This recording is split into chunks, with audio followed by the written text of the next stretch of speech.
त्वमेव माता च पिता त्वमेव, त्वमेव बन्धुश्च सखा त्वमेव, त्वमेव विद्या द्रविणं त्वमेव, त्वमेव सर्वं मम देव देव।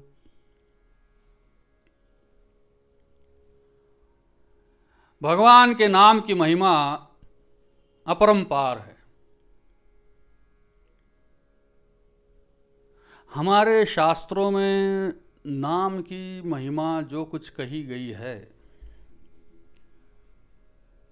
और हमारे संत महात्माओं ने नाम के संबंध में जितना भी गुणगान किया है, उसमें कहीं भी अर्थवाद नहीं है।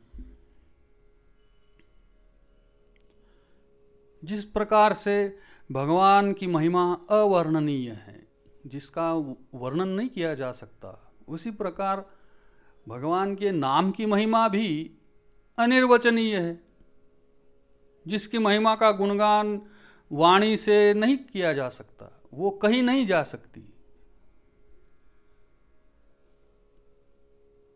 स्वयं भगवान भी अपने नाम के गुणों का पार नहीं पा सकते। कभी कभी होता यह है कि भूल से लोग नाम और नामी को दो भिन्न वस्तु मानते हैं और ये समझते हैं कि नाम नामी से छोटा है।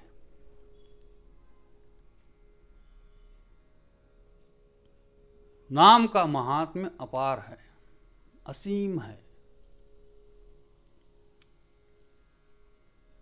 यदि कोई राजा अपने धन की सीमा जानता है तो उसका धन सीमित हो जाएगा, लेकिन यदि उसे स्वयं ही उसका कोई पता न हो कि उसके पास कितना धन है, तो उसका धन अनंत या असीम कहा जाएगा और ये कहा जाएगा कि स्वयं राजा भी अपने धन की सीमा नहीं जानते।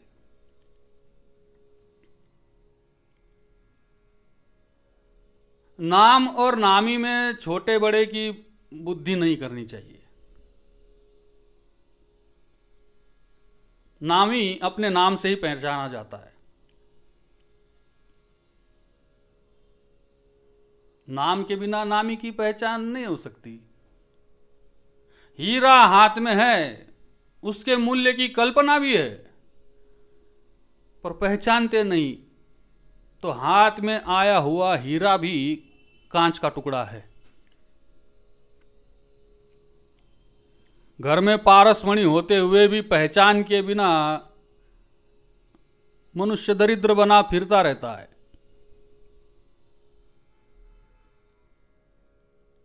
हमारे पुराणों में भगवान नाम का पाप के प्रायश्चित्त के रूप में भी वर्णन किया गया है, परंतु पाप नाश करने के लिए यदि नाम का प्रयोग किया जाता है तो एक प्रकार से ये नाम का अपमान ही है।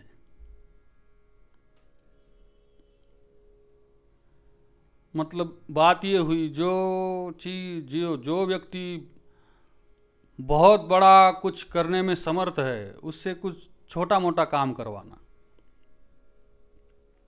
जो वस्तु पैसों में मिल जाए उसके लिए हीरा दे डालना, ये कोई बुद्धिमानी नहीं है। शेर को किसी कुत्ते के ऊपर छोड़ा नहीं जाता, उसे तो मदोन्मत्त हाथी के ऊपर छोड़ा जाता है।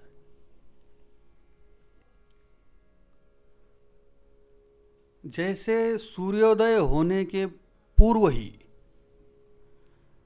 अंधकार नष्ट होने लगता है, चारों ओर प्रकाश छा जाता है, बस भैया उसी प्रकार भगवान का नाम लेने की इच्छा मात्र से ही सारे पाप भाग जाते हैं। पाप का प्रायश्चित करने के लिए नाम लेना, इसकी तो कोई आवश्यकता ही नहीं। नाम लेने की केवल इच्छा मात्र से ही सारे पाप नष्ट हो जाते हैं और जीवन में उस परम प्रकाश का उदय होता है।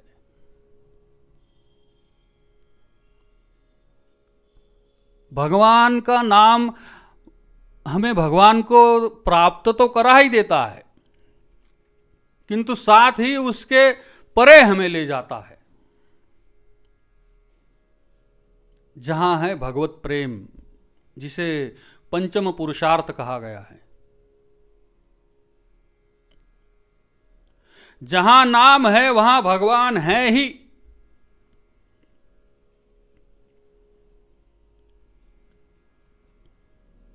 तो नाम का प्रयोग अधिकाधिक नाम जप के लिए ही होना चाहिए। किंतु होता क्या है, नाम के प्रति श्रद्धा का अभाव और स्वार्थ का भाव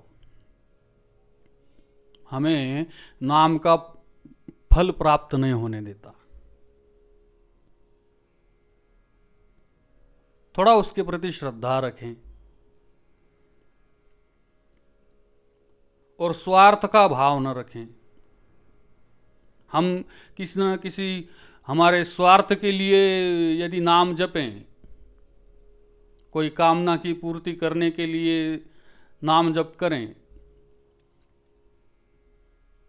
तो उसका फल प्राप्त नहीं होता। तो थोड़ा श्रद्धा रखें।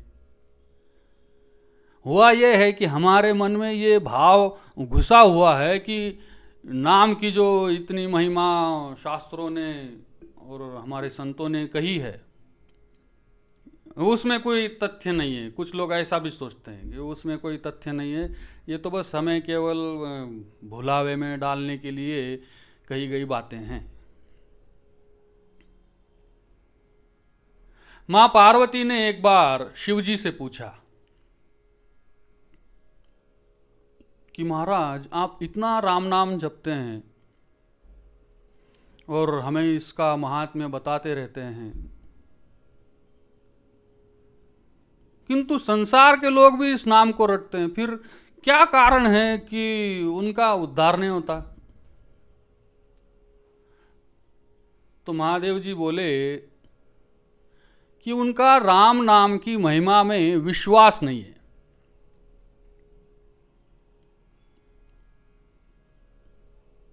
तो परीक्षा करने के लिए शिवजी ने कहा, चलो हम काशी में जाएंगे।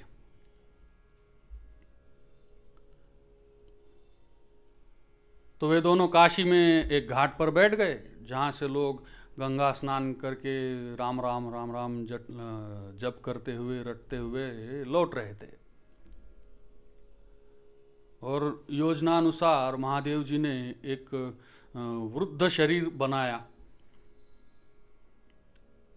और एक कीचड़ भरे गड्ढे में गिर पड़े, तथा एक वृद्धा के वेश में पार्वती जी उस गड्ढे के ऊपर समीप बैठी रही। अब हुआ ये कि जो भी व्यक्ति उस मार्ग से गुजरता, तो पार्वती जी उससे कहती कि हे सज्जन, कृपा करके मेरे पति को गड्ढे से निकाल दो। तो मदद के करने के हेतु से जो भी निकालने जाता, उससे माँ पार्वती कहती कि जो निष्पाप हो केवल वही निकाले, नहीं तो इन्हें छूते ही वो भस्म हो जाएगा। एक के बाद एक लोग तो आए, पर ये शर्त सुनकर वे लौट गए।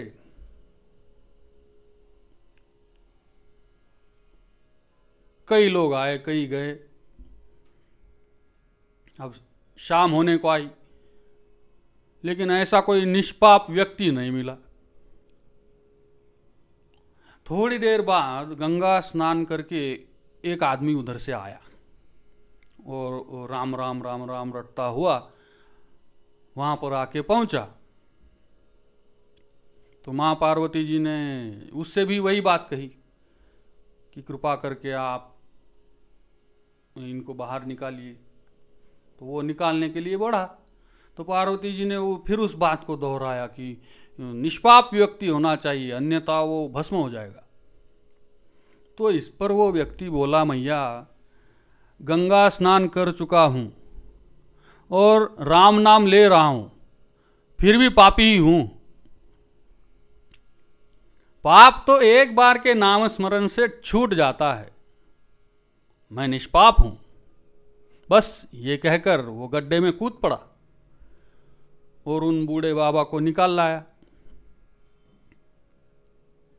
भगवान शिव जी प्रसन्न हुए। अब ये उससे कैसे छिपे रहते,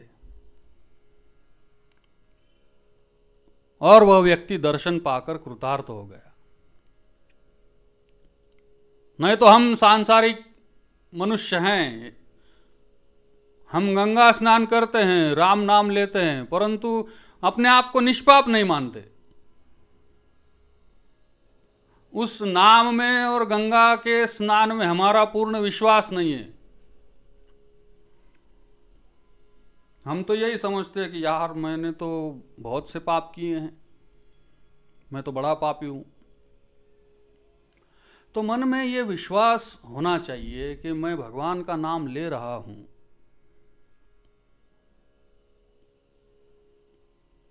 मैं निष्पाप हूं।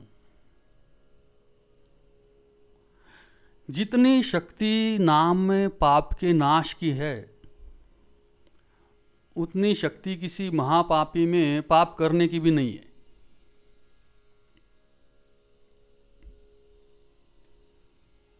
परंतु हम नाम की महिमा नहीं जानते। नाम की महिमा इतनी अधिक है कि उसका संस्कार मिट नहीं सकता।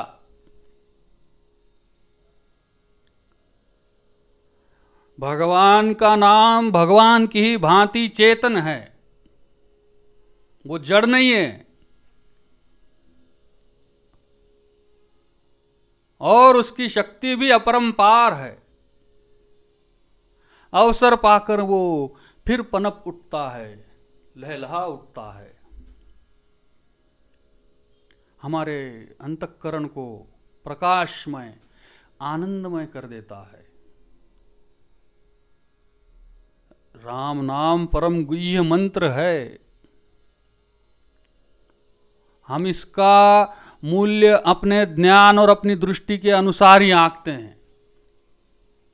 बहुमूल्य मणि का मूल्य कोई साधारण मनुष्य क्या जाने, उसका मूल्य तो कोई जौहरी आंक सकता है। जिसकी जितनी पहुंच है उतना ही अधिक मूल्यवान उसके लिए राम नाम है।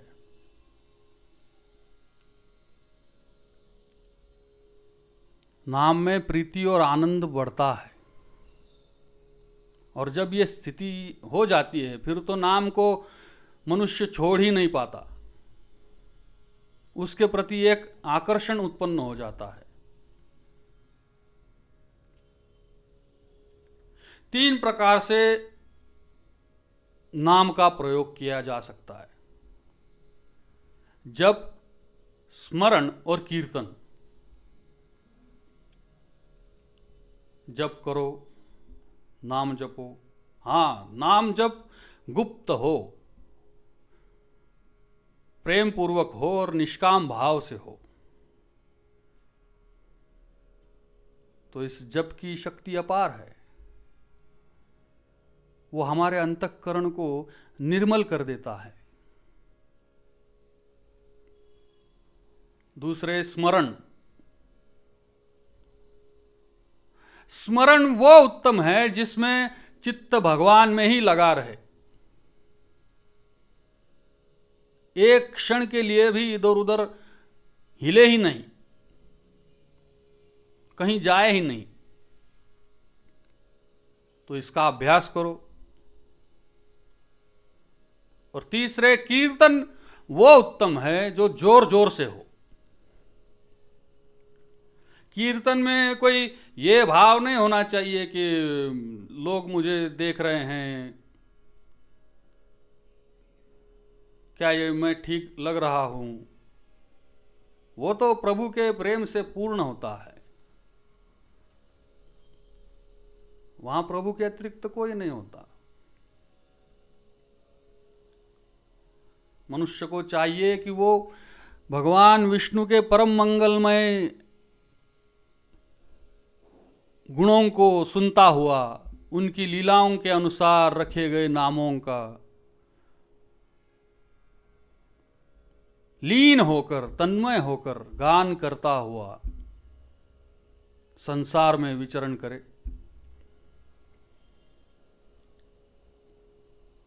तो कीर्तन करे मस्त होकर आनंद में, अपने आप को भूल जाए, कोई मान सम्मान इसमें आसक्ति न हो। यदि लोगों को दिखाने में आसक्ति है, यदि धन में आसक्ति है, तो वो कीर्तन कीर्तन नहीं। आसक्ति भगवान की लीला में रहे, इतना पागल हो जाए कि सब कुछ भूल जाए, मस्त होकर कीर्तन करता रहे। इस प्रकार का व्रत धारण करने के फलस्वरूप अपने परम प्रिय परमात्मा के नाम संकीर्तन में अनुराग हो जाने से वो भाग्यशाली पुरुष अलौकिक भाव से कभी खिलखिलाकर हंसता है, कभी रोता है, कभी चिल्लाता है, कभी ऊंची आवाज में गाने लगता है, कभी नाचने लगता है। भगवान ही हमारे परम प्रियतम प्यारे हैं। उनका नाम ही तो हमारे प्राणों का आधार है। उस प्रेम की विह्वलता में हम अपने आप डूब जाते हैं, लोक परलोक का कोई ध्यान नहीं रहता। भले ही प्राण छूट जाए पर नाम नहीं छूटता।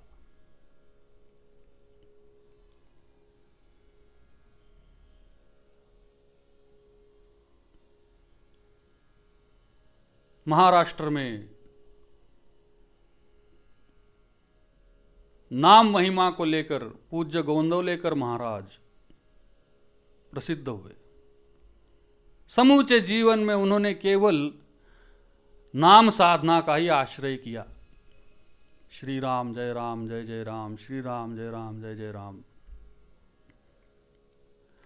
उस नाम में ही उनकी इतनी आसक्ति थी,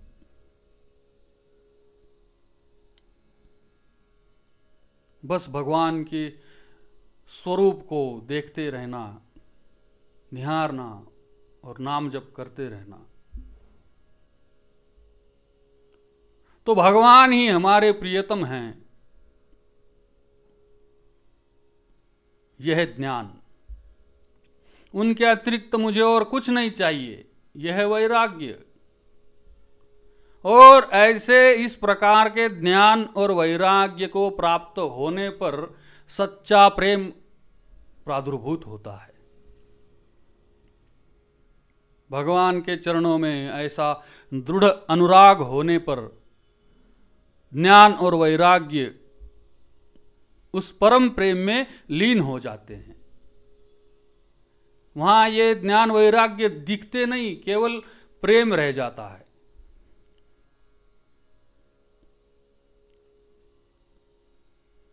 भगवान का भजन करने वाले पुरुषों में प्रभु का प्रेम, उनके स्वरूप का अनुभव और अन्य वस्तुओं में वैराग्य, ये तीनों एक ही काल में उत्पन्न हो जाते हैं। भागवत कहता है, जिस प्रकार भोजन करने वाले को भोजन के समय हर कवल के साथ साथ तुष्टि, पुष्टि और क्षुधा निवृत्ति तीनों बातें एक साथ हो जाती हैं,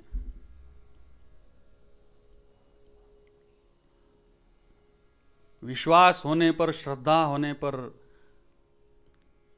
भगवान आविर्भूत होकर दर्शन भी देते हैं।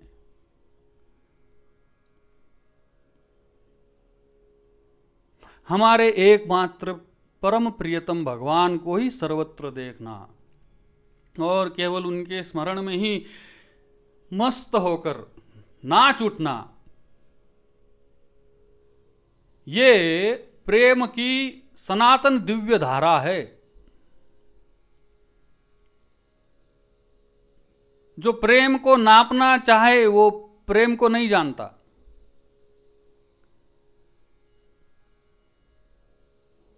तो इस परम प्रेम की प्राप्ति का एकमात्र साधन है कीर्तन। भगवान के गुण नाम और लीलाओं का कीर्तन हो। कीर्तन सारे वातावरण को शुद्ध कर देता है। भगवान श्री चैतन्य महाप्रभु के कीर्तन से वन के हिंसक पशु भी प्रेम में विभोर हो जाते थे। कीर्तन करते हुए महाप्रभु जी को जिसने छू लिया वो वहीं प्रेम में पागल होकर नाचने लग जाता। मनुष्य को चाहिए कि वो जगत के भोगों से विरक्त होकर, असंग होकर विचरण करे और लोकलाज को छोड़कर प्रभु प्रेम में मस्ती से, आनंद से नाच उठे। रोम रोम से बस एक नाम ध्वनि निकलती रहे।